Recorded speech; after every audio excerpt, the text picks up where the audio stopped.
Hello, this is Ray Kieran with Copter Concepts. Today we're going to be testing the transmission system of my new Bell Huey rubber-powered helicopter. We're also going to test the belt tension between main pulley and tail rotor pulley to make sure I do have tail rotor torque compensation. If this test is successful, we will then finish the covering job and have it ready for flight.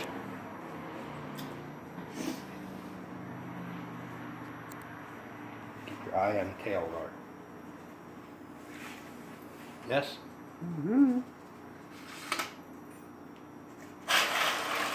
Oh yeah. See that? See how we got plenty of torque compensation. Woo-hoo-hoo.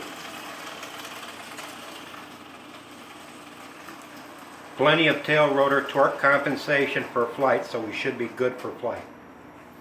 Thank you for watching. More later. Or later.